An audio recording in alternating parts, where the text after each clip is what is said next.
En la exploración práctica de abdomen, debemos considerar colocar al paciente de cúbito supino, preparándolo previamente con un ayuno de 3 a 6 horas y una dieta no productora de gas, indicándole, si no existe limitación funcional, colocar sus miembros superiores o sus brazos y sus manos por debajo de la cabeza, más o menos como estoy haciendo yo en este momento, para indicarle así que haga una inspiración sostenida y profunda de forma adecuada y pertinente para producir un descenso del diafragma y permitirnos explorar todas aquellas estructuras abdominales que se encuentran en abdomen o hemiabdomen superior, protegidas por la parrilla costal.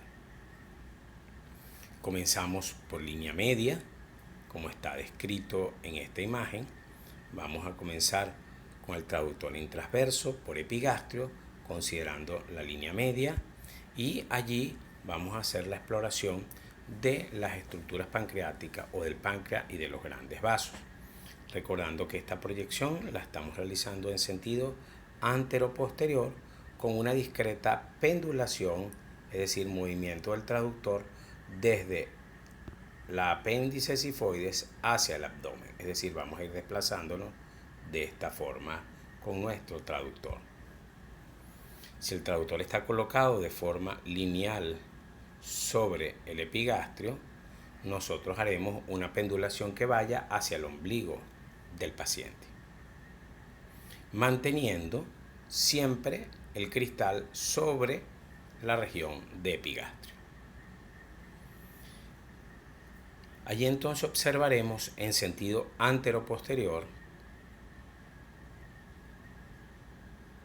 los músculos rectos abdominales por detrás de lo que corresponde al tejido celular subcutáneo y páncreas entre ellos y el segmento lateral del lóbulo hepático izquierdo. Si nos damos cuenta, la estructura que estoy señalando que se encuentra punteada en blanco corresponde al páncreas. Nos estamos desplazando en sentido antero-posterior. Posterior a él tenemos la arteria mesentérica superior y esta línea fina que lo bordea en sentido posterior la vena esplénica y aorta abdominal y vena cava junto a la columna lumbar y su sombra posterior como referenciales anatómicos para la descripción del páncreas. Recordemos que el páncreas debe ser medido incluyendo el proceso uncinar y debe ser medido en sentido antero-posterior. Entonces así mediremos todas las estructuras pancreáticas, recordando que debe ser menor a 3 centímetros la cabeza y a 2.5 cuello, cuerpo y cola respectivamente. Si rotamos el traductor y lo colocamos en posición longitudinal, es decir, el traductor originariamente lo teníamos así, ahora lo ubicamos de esta forma, vamos a obtener entonces la visión de los grandes vasos y el segmento número 1 hepático.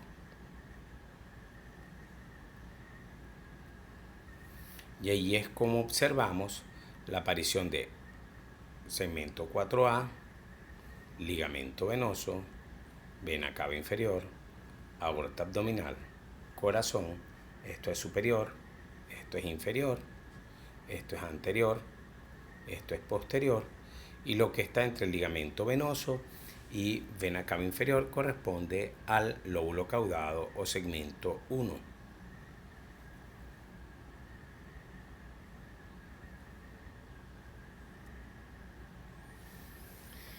En esta imagen estamos haciendo la visión de lo que correspondería a todo el arco subcostal. Allí vamos a empezar a ver, desplazándonos en este sentido, suprahepáticas y porta y segmentos hepáticos del 2 al 8.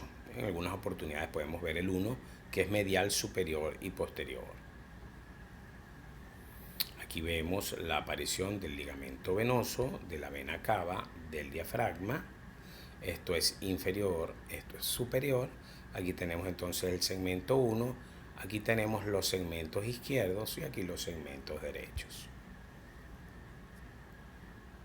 Si seguimos desplazándonos, conservando nuestra orientación en sentido oblicuo ascendente hacia lo que correspondería la axila derecha, vamos a tener que vamos a ver en sentido inferior superior, suprahepática derecha, suprahepática media, suprahepática izquierda, vena cava, segmento lateral, segmento medial, segmento anterior y segmento posterior, siendo de la línea media a la derecha segmentos derechos y de la línea media hacia la izquierda segmentos izquierdos, siendo considerado esto como inferior en nuestra pantalla y esto como superior. Entonces tendríamos segmento 2, segmento 3, segmento 4A, segmento 4B, segmento 8, segmento 5, segmento 7 y segmento 6.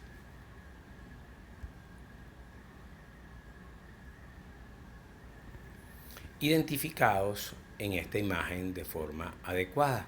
Si nosotros vemos la imagen y hacemos una aproximación de la imagen, nos damos cuenta que tenemos que todo lo que corresponde a esta línea corresponde al diafragma. Esto es superior, esto es inferior, como aquí se destaca, esto es izquierdo y esto es derecho. Y vamos a observar los segmentos trazando estas líneas imaginarias, los segmentos laterales 2 y 3, los segmentos mediales 4A y 4B, los segmentos anteriores 8 y 5 y los segmentos posteriores, superior el 7 e inferior el 6.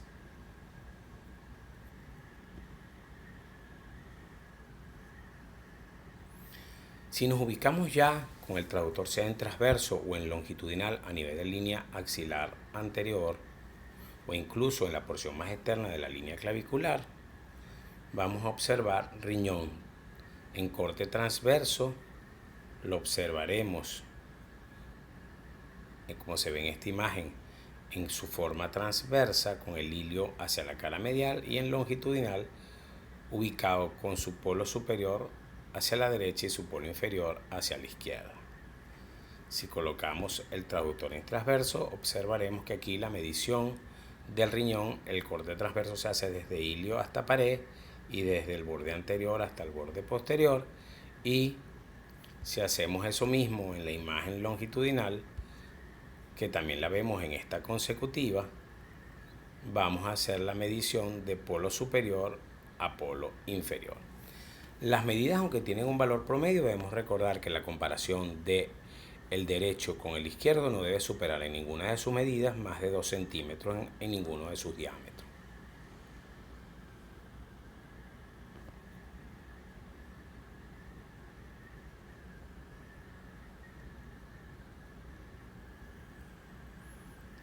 Al colocar al paciente en decúbito lateral izquierdo, con exploraciones que deben ser subcostales, sean longitudinal o en transverso, por debajo del reborde costal, vamos a observar tanto riñón izquierdo como vaso,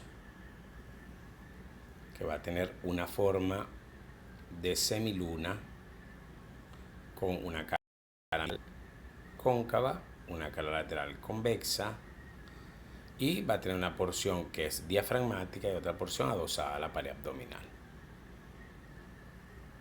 Si lo colocamos de esta forma, con la marca del transductor hacia la derecha del paciente, recordemos que el paciente está en decúbito lateral derecho y estamos insonando prácticamente con el traductor acostado hacia la axila izquierda, vamos a observar que el diafragma quedaría como totalmente apoyado a la pared abdominal, a la cara diafragmática, es decir, la porción diafragmática es esta, la porción de pared abdominal es esta, es decir, esto es superior, esto se convierte en inferior, esto es medial y esto es lateral.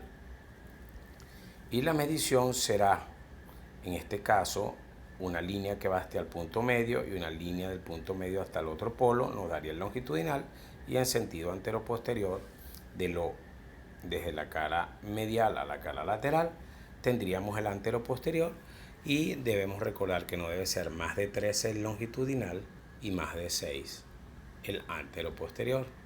Siempre el vaso primariamente crece en sentido antero-posterior. Entonces es la primera modificación, pierde su concavidad medial. Y el riñón izquierdo haciendo una pequeña pendulación a esa proyección, vamos a ver que siempre conserva la lobulación, o en la mayor parte de las veces la lobulación fetal. Es un poco más grande, un poco más superior y posterior en relación al riñón derecho.